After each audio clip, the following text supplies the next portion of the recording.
Hello friends, वर्णमाला की आपकी कल की वीडियो देखे होंगे। आज मैं आपको दूसरा वीडियो व्यंजन के बारे में बताने वाला हूं।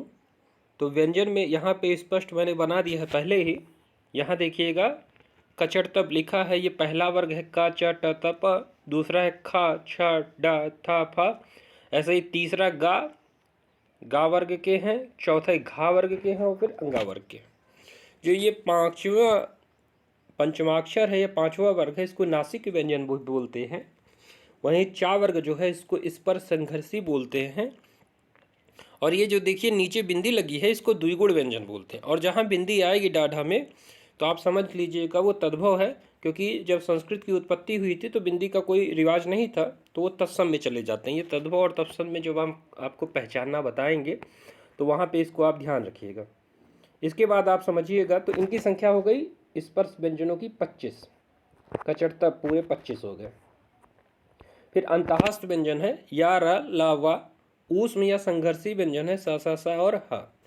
ऊष्म या संघर्षी जिसको बोलने में संघर्ष उत्पन्न होता है, या जीभ आपकी बार बार उसी एक व्यंजन को लगातार बोलती है तो एक संघर्ष या ऊष्मा उत्पन्न होती है, तो ऊष्म या संघर्षी बोल देते हैं।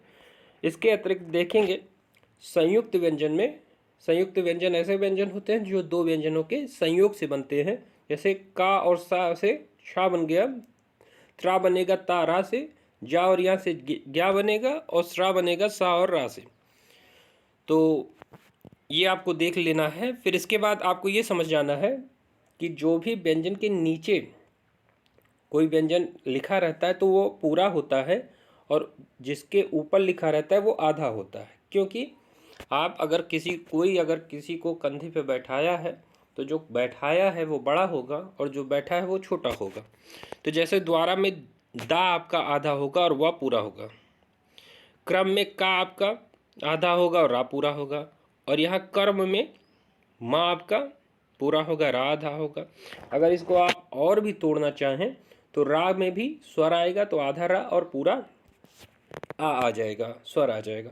यहाँ आप एक बात समझ लीजिएगा कि तोड़ने के लिए भी प्रश्न कभी कभी पूछ लिया जाता है।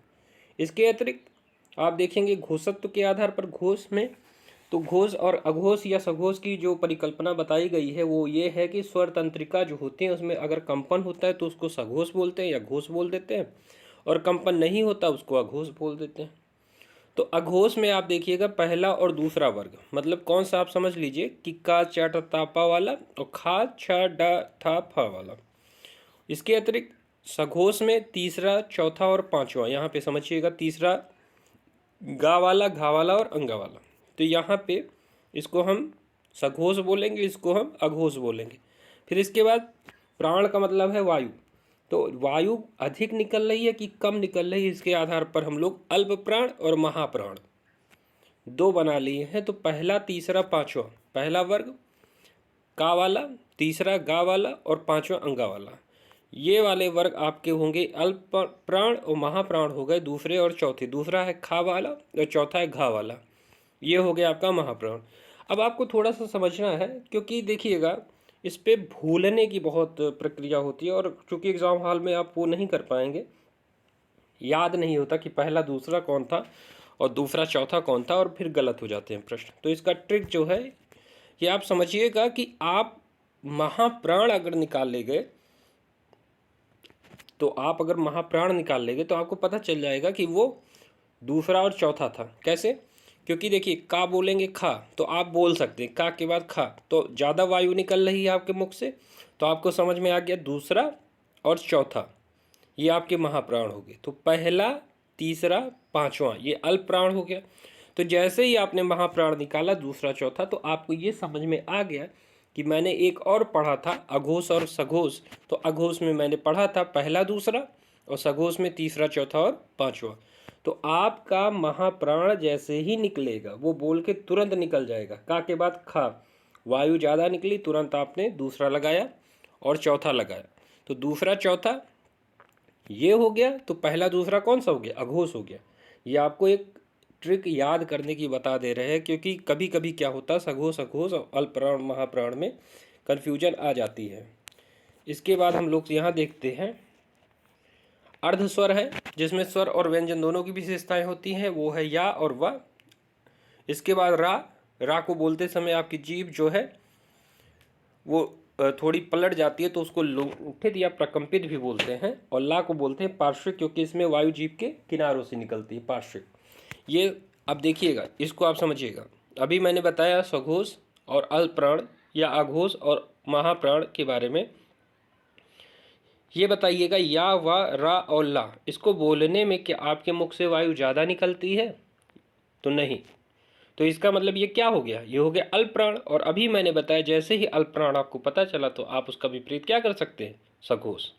अल्पप्राण और विपरीत में गया सघोष।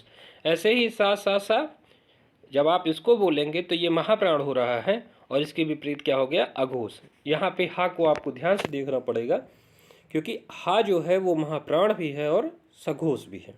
तो यहाँ पे आपको पहचानने का एक तरीका मैंने बता दिया कि सघोष, अघोष, अल्पप्राण और महाप्राण कैसे पहचाने। आप एक बार बोलिएगा महाप्राण, का के बाद खा बोलिएगा, तुरंत आपकी वायु ज़्यादा निकली तो आपको ये समझ में आ गया, दूसरा चौथा वो हो गया।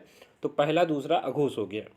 और या, वा, राला में देखिएगा, जैसे ही आप बोलेंगे तो आपको समझ में आ गया यहाँ वायु नहीं निकली तो ये सघोष हो गया और अल्पप्राण हो गया। ऐसे ही आपने सा और हा बोला तो महाप्राण हो गया, और ये क्या हो गया? अघोष हो गया। बस हा में आपको ध्यान रखना है, ये महाप्राण भी है और सघोष भी है। इसके बाद अयोगवाह क्या होता है? तो विसर्ग जो होगा और अनुस्वार जो होगा, ये दोनों ध्यान से समझ लीजिएगा। जब ये कोई भी शब्द में आते हैं तो वो तत्सम होता है, क्योंकि ये संस्कृत के शब्द में उपयोग होता है, हिंदी में नहीं होता। तो अयोगवाह क्या है? अनुस्वार और विसर्ग, इसका प्रयोग किया जाता है अयोगवाह के लिए। ये तीसरा वर्ग है। इसके बाद हम लोग पहुंचेंगे शब्दकोश कि कोई भी शब्द लिखा कैसे जाए।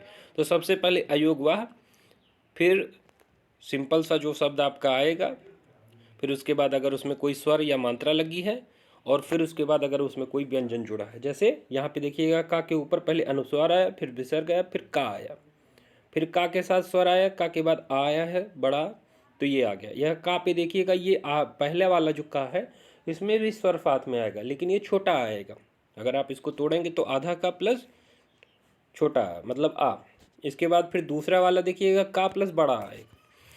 यहाँ पे कुछ शब्द और भी वर्ण दिए हैं व्यंजन के, जिनके साथ कोई शब्द शुरू ही नहीं होता। तो वर्णमाला में अगर आप इसको ढूंढेंगे तो यहाँ से कोई शब्द शुरू नहीं होगा, जो शुरू होगा आपका इनको छोड़ के बाकी शब्दों से। अब आप यहाँ पे एक चीज़ और समझिएगा कि यहाँ पे आप समझिएगा, ये जो वर्ण है क्षत्रिय ज्ञा श्रा, इसको वर्णमाला में कहाँ ढूंढेंगे? तो इसमें देखिएगा, ये का है, ये ता है, ये जा है और ये सा है। तो आप क्षत्रिय ज्ञा को बोलेंगे तो बोलते हैं कि किस वर्ग में आएगा? तो ये का के बाद आएगा, ये ता में आएगा, ये जा में आएगा, ये सा में आएगा। मुझे लगता है आप लोग व्यंजन समझ गए होंगे। इसका आप नोट्स बना लीजिएगा और सारे प्रश्नों को कर लीजिएगा। मैंने बहुत ही शॉर्ट में बहुत जल्दी इन सब चीज़ों को पढ़ाया है, जिससे आपका ज़्यादा टाइम ना व्यर्थ हो। धन्यवाद।